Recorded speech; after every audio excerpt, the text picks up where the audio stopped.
Assalamualaikum warahmatullahi wabarakatuh. Perkenalkan, nama saya Devi Sini Natasha dengan NIM 211 510 501 113. Di sini saya akan mempresentasikan ujian akhir semester Bahasa Indonesia kelas 18 dengan ujian artikel ilmiah.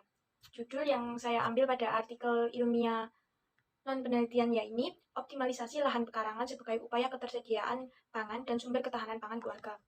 Indonesia merupakan salah satu negara yang angka kepadatan penduduknya terbanyak di dunia. Jumlah penduduk Indonesia mengalami peningkatan setiap tahunnya.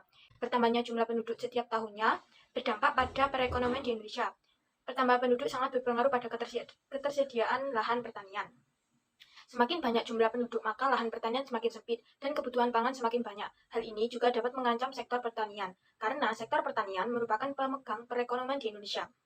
Dari permasalahan tersebut muncul solusi yang dapat dilakukan oleh masyarakat guna menjaga ketahanan pangan. Salah satu upaya yang dapat dilakukan untuk menjaga ketahanan pangan keluarga adalah dengan pemanfaatan lahan pekarangan sebagai lahan pertanian sederhana guna pembahasan. Lahan pekarangan merupakan lahan terbuka yang berada di sekitar rumah atau lingkungan sekitar rumah tradisional yang bersifat pribadi, yang merupakan sebuah sistem dengan terintegrasi hubungan antara manusia, hewan, dan tanaman. Sedangkan ketahanan pangan merupakan suatu kondisi di mana terpenuhinya pangan dalam rumah tangga, wilayah, dan negara berupa tercukupinya ketersediaan pangan baik jumlah dan mutunya, keamanan, kualitas yang merata, serta terjangkau. Ketahanan pangan merupakan hal yang sangat penting dan utama. Hal ini karena suatu negara tidak dapat melaksanakan pembangunan yang merata di setiap daerah apabila ketahanan pangan belum terwujud dan terlaksana. Adalah peran dan potensi lahan pekarangan. Yang pertama ada lumbung hidup, kedua ada apotek hidup, dan ketiga ada warung hidup. Yang pertama dikatakan lumbung hidup karena pekarangan dapat menyediakan bahan pangan sewaktu-waktu. Apabila suatu keluarga atau lingkungan keluarga tidak dapat memenuhi kebutuhan pangan karena ada kondisi seperti penambahan jumlah penduduk dan lainnya, maka dapat terpenuhi dengan adanya pekarangan, yaitu dengan melaksanakan budidaya pada lahan pekarangan. Sehingga ketika panen dapat dimanfaatkan sebagai pemenuhan kebutuhan pangan. Yang kedua ada apotek hidup. Pekarangan dikatakan sebagai apotek hidup karena di dalam pekarangan dapat dijadikan tempat untuk menanam obat hidup sehingga membantu keluarga dalam memenuhi kebutuhan obat-obat hidup. Obat hidup yang dapat ditanam seperti jahe, kencur, lengkuas, dan lain-lain sehingga dapat dijadikan sebagai obat hidup oleh keluarga. Ketiga yaitu warung hidup. Dikatakan sebagai warung hidup karena di dalamnya terdapat aneka sayuran yang telah ditanam sehingga mempermudah keluarga dalam memenuhi kebutuhan sayur tanpa mengeluarkan uang, sehingga perekonomian keluarga dapat terpenuhi atau dapat tercukupi. Terdapat 3 manfaat lahan pekarangan berdasarkan faktor pengolahannya. 3 manfaat itu meliputi yaitu pertama manfaat ekologi atau manfaat lingkungan, yang kedua manfaat ekonomi, dan yang ketiga manfaat sosial. Manfaat ekologi merupakan dampak positif yang timbul atau muncul akibat adanya hubungan timbal balik antara makhluk hidup dan lingkungan. Manfaat ekologi dari lahan pekarangan yaitu sebagai cadangan karbon karena banyak tanaman di dalamnya. Yang kedua juga sebagai daerah resapan air karena tingginya kepadatan tanaman pada lahan sehingga dapat dijadikan sebagai daerah resapan air. Selain itu, manfaat lainnya yaitu menambah nilai estetika pada lahan pekarangan sehingga pekarangan terlihat lebih indah dan nyaman. Serta adanya keragaman komponen abiotik serta biotik pada lahan pekarangan. Yang berikutnya yaitu manfaat ekonomi. Manfaat ekonomi yaitu menciptakan kemandirian pangan untuk keluarga pemilik kebun atau lingkungan sekitar, serta sumber pendapatan bagi keluarga. Yang ketiga yaitu manfaat sosial.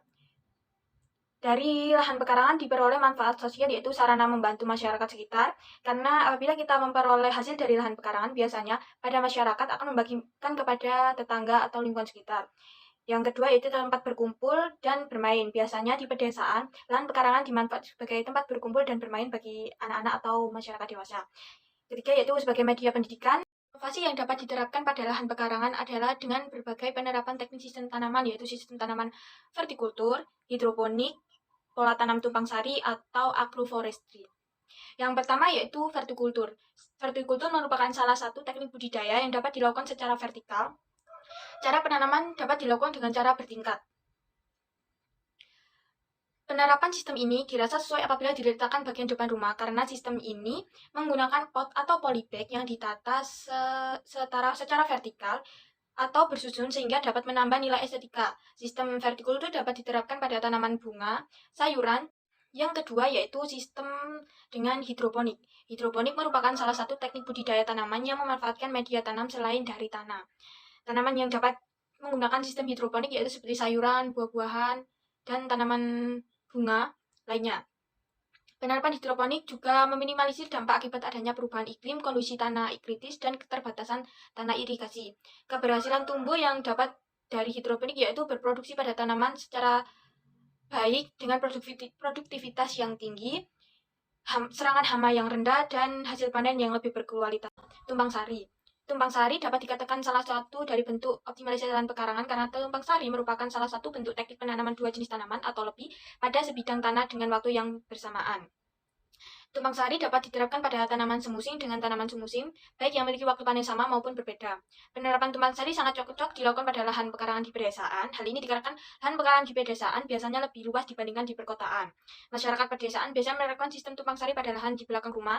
Contohnya yaitu antara tanaman cabai dengan sawi, terong dengan brokoli, timun dengan cabai, dan lainnya. Penerapan agroforestry. Pekarangan merupakan salah satu bentuk agroforestry yang banyak diterapkan di pedesaan, terutama di daerah Jawa. Agroforestry sendiri merupakan sistem tanam atau sistem pola tanam yang mengombinasikan antara tanaman pangan dengan tanaman semusim atau tahunan dengan tanaman hutan atau berkayu. Optimalisasi lahan pekarangan, terutama pada wilayah pedesaan, sangat cocok jika menerapkan sistem agroforestry. Hal ini karena pekarangan menyediakan hasil pangan, tanam, pakan ternak, kayu bakar, serta kayu bangunan. Penerapan sistem agroforestry pada lahan pekarangan yaitu dengan mengelola tata letak tanam. Tanaman tahunan biasanya seperti tanaman berkayu atau tidak seperti kelapa, pinang, rambutan, mangga, atau nangka ditanam di pinggir petak lahan. Penanaman tanaman tahunan di bagian sekeliling pekarangan juga berfungsi sebagai tanda batas kepemilikan lahan dan sebagai pelindung tanaman lainnya yang ada di dalam pekarangan, serta sebagai penghalang sinar matahari yang berlebihan. Dapat diambil kesimpulan yaitu penyediaan bahan pangan dapat dimulai dari lingkungan yang paling sederhana, yaitu lingkungan keluarga. Salah satu upaya yang dapat dilakukan adalah dengan pemanfaatan lahan pekarangan sebagai lahan budidaya. Pekarangan dapat berpotensi sebagai lumbung hidup, apotek hidup, serta warung hidup. Selain itu, terdapat 3 manfaat dari lahan pekarangan berdasarkan faktor pengolahan, yaitu manfaat ekologi, manfaat ekonomi, dan manfaat sosial. Pemanfaatan lahan pekarangan dengan menerapkan ide tata kelola, inovasi, dan efisiensi adalah dengan berbagai penerapan teknik sistem tanam, yaitu sistem tanaman vertikultur, hidroponik, pola tanam tumpang sari, serta agroforestry. Dengan adanya inovasi tersebut, maka manfaat dari pekarangan itu akan semakin tinggi sehingga terjadi adanya ketersediaan bahan pangan tidak hanya pada lingkungan keluarga tetapi juga lingkungan sekitar.